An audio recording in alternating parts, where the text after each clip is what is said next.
బుచ్చి ఒకటి అడుగుతాను ఏం అనుకో కదా. చెప్పండి సార్. సరే మీరు అడిగితే ఏమనుకుంటారు సార్? నీ బైసెప్ మిస్ అవుతున్నా సార్. ఆ రోజు చూపి ఒకసారి. ఓజీ పెద్ద సార్ ఎంత వైరల్ అయిపోయిందంటే నన్ను ఎవరు చూడలేదు ఆ మేకింగ్ వీడియో. చిరంజీవి గారి ముందు నువ్వు చూపించిన బైసెప్ ఓజీ పెద్ది అని కూడా అనౌన్స్ చేస్తున్నారు.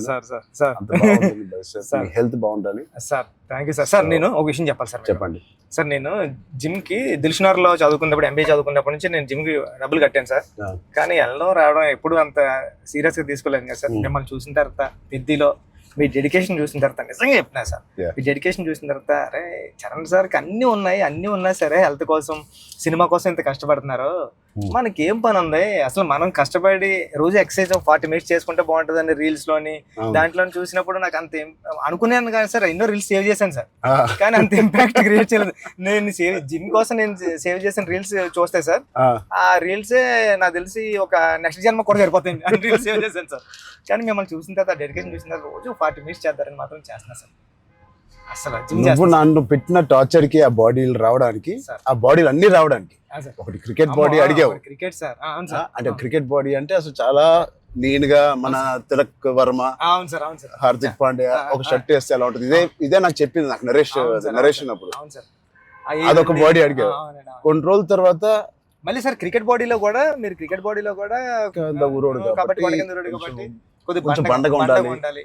ట్రైబల్ వ్యక్తి ఎంత స్ట్రాంగ్ గా ఉంటాడో అది బాడీ బిల్డింగ్ చేస్తే వచ్చే స్ట్రెంత్ కాదు. అవును సార్. ఆడికి అలవాటుగా ఆ కొండలోని అట్లా తిరగడం వల్ల వచ్చిన బాడీ అన్నట్టు అదొకటి అడిగే. అది అయిపోయిన తర్వాత సార్ మళ్ళీ సార్ కొన్ని రోజులు మళ్ళీ షూటింగ్ జరుగుతా ఉంటే సార్ ఏంటి సార్ నాకు ఆ లుక్ రావట్లేదు అంటావు, ఈ లుక్ షూట్ చేస్తే ఆ లుక్ ఎలా వస్తుంది, రెజ్లింగ్ లుక్ కుస్తీ లుక్ కావాలంటావు సార్. నిజంగా చెప్పాలంటే సార్ నాకు అడగడానికి కూడా భయం వేసేది సార్. అంటే ఏంటి టైం లైన్ కూడా ఎక్కువ లేదు సార్. అంటే ఇప్పుడు క్రికెట్ అయిపోయిన షూట్ అయిపోయినా కరెక్ట్గా 2 months 3 months మీరు మళ్ళీ మన షర్ట్ అయిపోద్దండి. అక్కడ షర్ట్ అయిపోతే మీ బాడీ తెలిసిపోద్దండి. మీరు అలా గ్రాడ్యువల్ గా షర్ట్ ఆ బాడీని అలా మెయింటైన్ చేస్తే కుస్తీ టైంకి మళ్ళీ ఓపెన్ చేయడం, అదంతా కూడా చాలా కష్టపడ్డారు సార్. ఆ ఇన్స్పిరేషన్ తీసుకునేందుకు నిజంగా సుకుమార్ గారి బ్యాచ్ మీకు దండం పెట్టాలి సార్. మరి మా గురుగారు అంత కాదు సార్. నేను నువ్వా సార్, మీ గురుగారు ఇంకా బెటరే బాబు. బట్ నిజంగా ఇవన్నీ నేను చేసింది సుకుమార్ గారి అసిస్టెంట్ అనో లేకపోతే బుచ్చిబాబు ఉప్పెన తీసిన బుచ్చిబాబు కోసం కాదు. నేను నిజంగా చెప్పాను, I was in love with your script. నువ్వు రాసిన కథ ఆ సరస్వతి దేవి కోసం నేను ఎన్ని చేసినా ఈ సినిమాకి తక్కువే అనుకుని ఏమడిగినా నేను చేశాను. అంత అద్భుతంగా నువ్వు రాస్తావు ఈ సబ్జెక్ట్. ఆ సబ్జెక్ట్ కోసం ఆ సబ్జెక్ట్ చేయించుకుంది నాతో అనొచ్చు, నువ్వు కాదు సార్. నువ్వు రాసిన అంటే సార్ థ్యాంక్ యూ సార్. కానీ అంటే మళ్ళీ ఇది అయిపోయిన తర్వాత ఇంకొక సెటప్ ఉందండి, మళ్ళీ దానికి బాడీ ఇచ్చారు. అదే సర్ప్రైజింగ్ సార్. కానీ ఆ బాడీ ఇవ్వడం కానీ ఇది చాలా స్ట్రగుల్ సార్. అంటే మీ మూడ్ స్వింగ్స్ అన్ని, అంటే అక్కడ మళ్ళీ మీరు మళ్ళీ కష్టపడి ఆ ఇసుకలో దిగాల, అబ్బాయి ఎండల్లో షూటింగ్ చాలా చాలా టఫ్ అయిపోయింది సార్. నన్ను మాత్రం క్షమించండి. నిజంగా మనస్ఫూర్తిగా చెప్తున్నాను, నాకు ఏ రోజు కష్టం ఎందుకు అనిపించలేదు అంటే I really enjoyed this process. నచ్చిన పని చేసేటప్పుడు శ్రమ తెలియదు అంటారు కదా, నాకైతే అలా అనిపించింది. బట్ ఇవాళ షూటింగ్ అయిపోయిన తర్వాత నాకు బాగా తెలుస్తుంది, ఎందుకంటే నొప్పులు ఎక్కడెక్కడి నుంచో నొప్పులు బయటకు పడుతున్నాయి. ఇది మా పాపను కూడా ఎత్తుకోవడానికి ఈ చెయ్య కొంచెం నొప్పేస్తుంది. రేపు ఎల్లుండో వెళ్ళి చిన్న ఎక్స్రే తీయాలి. అంటే ఆ కుస్తీలో చేయి పట్టి అదురు ఉంటది, అదిరి కొంచెం ఏదో అయింది దీనికి. మళ్ళీ మీకు చేతికి అది కుస్తీలో పట్టడం, ఆ పైల్వాన్స్ అందరం తిరగేయడం అట్లతో పాటుగా మళ్ళీ సార్ పైగా నువ్వు పెట్టింది ఆర్టిస్ట్ కాదు, నిజమైన వాళ్ళని బతిమాలి బాబు నువ్వు యాక్టింగ్ చేయరా బాబు అని చెప్పడానికి వాళ్ళకి టర్న్ అవడం గట్రా రావట్లేదు సార్. సినిమా యాక్షన్ చెప్తే వాళ్ళు నిజంగా కుస్తీ నిజంగా పట్టుకుంటారు. పాపం సారీ సార్ అంటున్నారు. మళ్ళీ స్పోర్ట్స్ మ్యాన్ ఇన్స్టింక్ట్ ఉంటుంది కదా, స్పోర్ట్స్ మ్యాన్ స్పిరిట్, అది ఎంత మనం యాక్టింగ్ చేయరా అన్నా కూడా రాదు వాళ్ళకి. నాకే ఊపు వచ్చి ఒరిజినల్ గా వచ్చేసి మిమ్మల్ని మీ ఒక పైల్వాన్ అయితే పట్టుకొని వచ్చేసి టప్ మని మీ నెక్క దగ్గర పట్టుకొని అది ఎందుకు సార్ కుస్తీలో మీ కొన్న మీద అంత దెబ్బ తగిలింది అయితే నేనైతే పానిక్ అయిపోయాను సార్. నేను లేచి అదైతే చాలా అంటే దేవుడు ఉన్నాడు కాబట్టి అబ్సల్యూట్లీ జరిగింది సార్. కన్ను మీద అంటే నాకు చిరంజీవి సార్ ఏం చేస్తారని భయం వేస్తుంది. సెకండ్ హాఫ్ మనం సినిమా రన్ త్రూ లో కదా తీసాం. అవును సార్, సినిమా రన్ త్రూ లోనే మన షూటింగ్ కూడా సీనిక్ ఆర్డర్ లోనే తీసాం మన సినిమా. అవును సార్. సో అది తీయడం వల్ల ఐ థింక్ నాకైతే చాలా చాలా హెల్ప్ అయింది మీరు అలా తీయడం వల్ల. ఒకటి మనందరికి ఇది జర్నీ ఆఫ్ పెద్ది కాబట్టి బిగినింగ్ టు ఎండ్ ఆ జర్నీ ప్రకారంగానే మనం తీయడం అనేది అందరికి ఆ మూడ్ లో రావడానికి అర్థమైంది. ఈ సీన్ ఎందుకు తీస్తున్నాం అందరికి అర్థమైంది, ఎందుకంటే దాని ముందు రోజే ఆ సీన్ తీసాం కాబట్టి. యా రన్ త్రూ లో వచ్చేసరికి మనం సెకండ్ హాఫ్ అంతా మనం ఒకే టైం పీరియడ్ లో షూట్ చేసాం. సెకండ్ హాఫ్ అంటే ఏంటి, కల్మినేషన్ ఆఫ్ ఆల్ ద మీరు రాసిన స్టోరీ అంతా culmination. Heaviest action, heaviest emotion, heaviest song second half లోనే పెడతావు. సో అంత హెవీ వర్క్ మనకి లాస్ట్ 65 days లో మనం షూట్ చేసాం.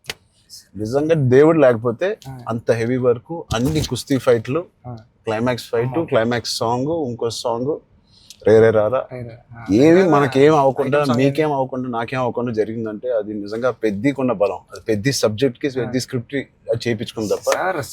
లాస్ట్ 75 days షూట్ చేస్తాను సార్. ప్రతి సినిమాలో నాకు ఏదో ఒక యాక్సిడెంట్ అవుతూనే ఉంది. RRR లో కూడా కాలు ఎరగ కొట్టుకున్నాను, రంగస్థలం కూడా ఒకటి ఏదో అయింది నాకు గుర్తులేదు. గేమ్ చేంజర్ లో ఇక్కడ లిప్ కట్ అయిపోయింది, ఇక్కడ ఇది అయింది. కానీ ఎక్కడ ఒక్కరోజు మన షూటింగ్ ఆపింది లేదు. అది నిజంగా అది దేవుడు.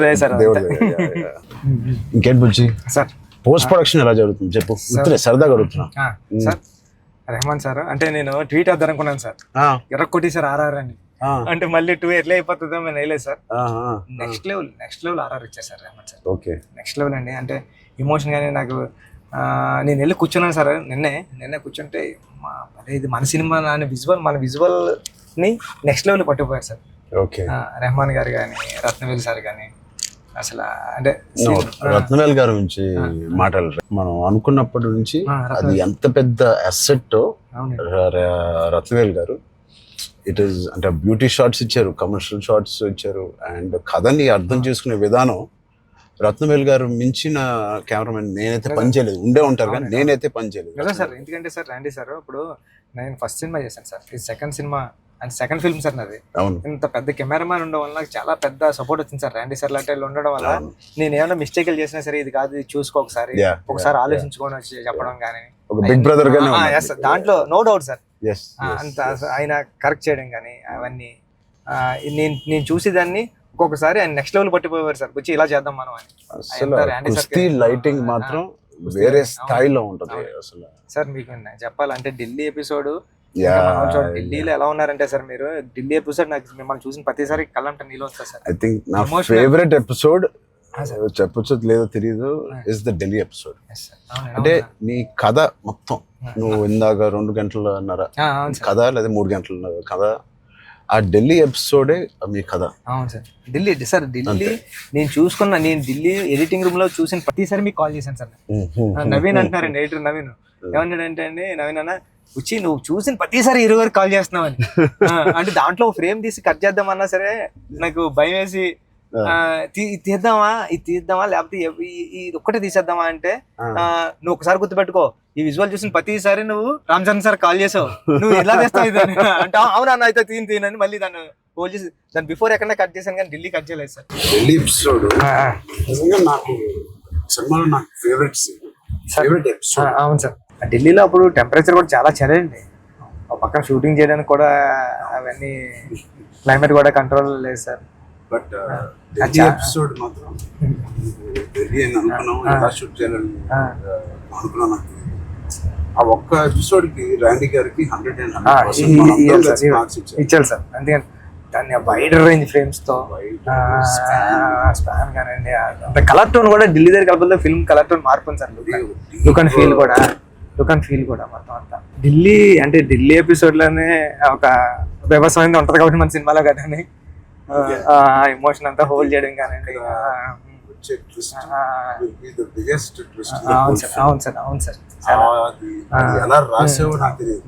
సార్ నేను పాయింట్ కన్నా సార్ ఇది ఇంటూ 100. అవును సార్ నేను అది చెప్పాలనుకున్నప్పుడు కూడా అంటే ఒక స్టార్ హీరోకి అలాంటి పాయింట్తో ఎలా వర్కౌట్ అవుతుంది అన్న థింగ్ ఉంటూ కూడా సార్ అక్కడే హీరోయిజం ఒక ఒక 50 టైమ్స్ పెరిగిపోతుంది సార్.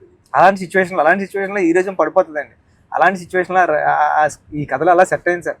హీరోయిజం నెక్స్ట్ లెవెల్కి వెళ్ళి కూర్చుంటారు సార్ ఇక్కడ. చాలా కన్విక్షన్ తో రాశారు, అది అందరిలో ఎక్కిపోయింది నీ కన్విక్షన్. షార్ట్ లో నువ్వు నాకు ఇంకా గుర్తు, మా ఇంటికి వచ్చింది సార్. అవును సార్, బాగా గుర్తుంది సార్ మీకు. సార్ నువ్వు నేను సుకుమార్ గారు కూర్చుని అని డిసైడ్ చేసిన రోజు నువ్వు ఎలా చెప్పావంటే కదా 2.5 hours, నాకు ఇంకా గుర్తుంది. 2 hours 40 minutes 45 minutes. అవును సార్, కింద మంచి మ్యాట్ అన్ని వేయించి కిందే కూర్చుంటాను.